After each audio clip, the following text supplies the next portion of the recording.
Been coming to Lancaster for many years. I love the crowd here. The folks are really nice, great people that do the show. They're always helpful. And I've been coming here for about 25 years, on and off, every other year or every third year. And I love it here. Thank you. Go ahead. Hi, I'm Diane Dayton with LCTV 66, coming to you from the beautiful amphitheater at Longs Park in Lancaster, Pennsylvania, where over Labor Day weekend, the 36th annual Art and Craft Festival is held, one of my favorites all year. I look forward to it. And to tell us more about it, we have the co-chair, Tim Ardinger. Thanks for being with us. You're welcome. It's always fun to talk about the Art and Craft Festival. It is always fun. It's 200 artists that come here with, also there's musicians, there's food. So let's tell everybody what's going on. First of all, it's August, 29, 30, and 31, right? Right. It's Friday, Saturday, and Sunday over Labor Day weekend. The hours are from 10 a.m. to 6 p.m. on Friday and Saturday, and to 5 p.m. on Sunday. Okay, 200 artists. And I think, 33 are from Pennsylvania, is that right? 33 of the artists this year are from Pennsylvania. 3 are from Lancaster specifically. We're representing about 34 states, and we have 2 exhibitors from Ontario. Wow. What types of things are we going to find? I know it's really unique artwork. It is unique. A lot of it is original, one-of-a-kind items. It's fine art and craft. So we're looking at paintings, drawings, three-dimensional work in mixed media, as well as ceramics, fiber, wearable fiber, decorative fiber, a whole variety of arts and crafts. You know what I think's so much fun? You can come and make a whole day of it because there's great food, and I know the food here isn't your typical carnival or food that you might find elsewhere. You're right. We invite local restaurants and caterers to bring their food here, the things that they do every day. So we have a whole variety, and it's not just hot dogs and hamburgers, it's a lot more. It is.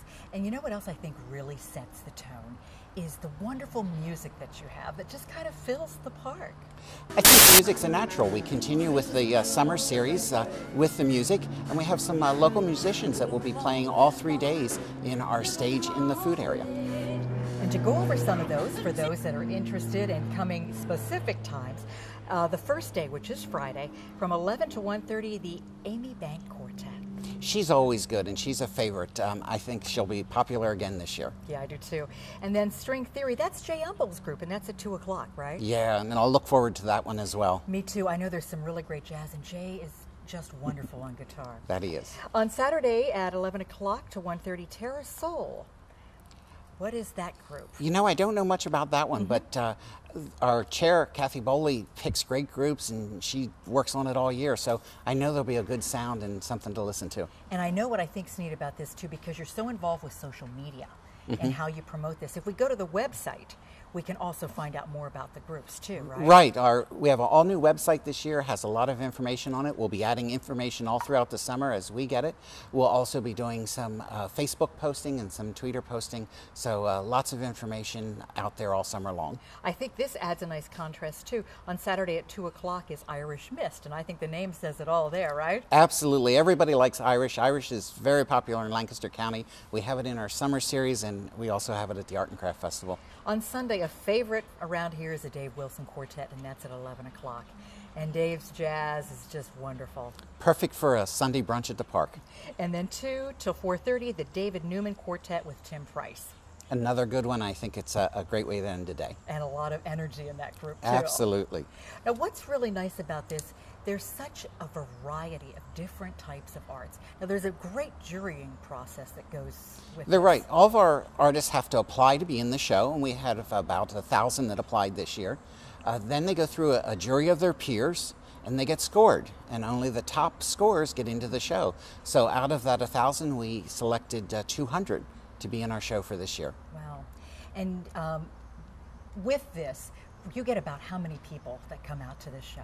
We'll probably have about 10,000 people coming out this year to the show over the 3 days, so a good crowd. I think one of the things with the Art and Craft Festival is it's the place to be over Labor Day weekend. It's a great time to come out and see your friends, as well as the great art and craft work. And I think what people need to know is that the money that's raised during this festival does what? Well, that's an important part of it. This is the fundraising event for the Longs Park Amphitheater Foundation, and the proceeds go to the Summer Series, and that's a series of 13 free concerts throughout the summer right here in the amphitheater in the park. And that brings thousands of people too, doesn't it? It brings many, many people. All the concerts this year so far have brought really good crowds, and it's a tribute to the music that we have. Each year it keeps growing, and it's just a wonderful free series for the community. And we also know that it takes a lot of volunteers to pull this off, doesn't it? Just for the Art and Craft Festival, we have about 250 volunteers that work throughout the weekend, and I shouldn't say just for the weekend, throughout the year to make this all happen. Because when this is over, you immediately start working for next year, right? Our first deadline is October 1st, where we need to have advertising in to recruit exhibitors for next year. We're constantly looking for new exhibitors, new people to apply to keep the show fresh. So we start in October and go all the way through into the next show. You know what else I think is really nice that you've added in the past few years? In addition to the wonderful food, and I know there's some coffee as well, you also have beer and wine available. I think this is going to be our 5th year for that, and it's a perfect place just to enjoy a glass of wine or a beer. Just adds to the ambiance, adds to the festival. It's a really nice addition. It's nice to see how this evolves over the years, but it's such a wonderful staple. I know for me, this kind of signifies, you know, the end of summer, the beginning of fall, and it's a great place to bring your friends, your family, and just to congregate. Absolutely, it's a social meeting place. You see many people walking with their friends or meeting people here.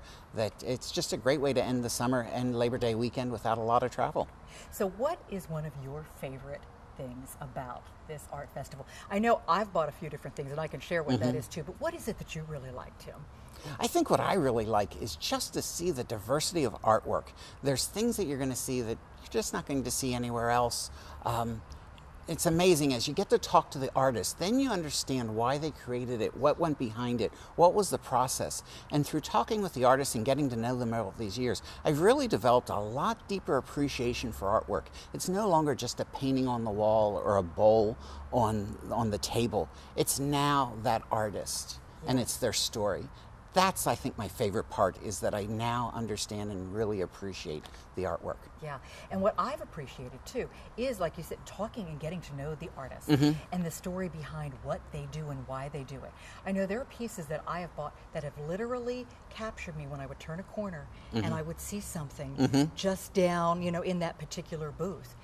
From wearable art to photographs and pictures and that sort of thing too. Yeah, I think that's the advantage of coming out to an art and craft festival like this, is the artists are here. They must be. That's part of our conditions. They're in their booth. So you talk to them. You talk to the person that created it. You develop that relationship. And if you really like that work, you then get their contact information and you call them up and say, send me that piece that I wasn't quite sure of.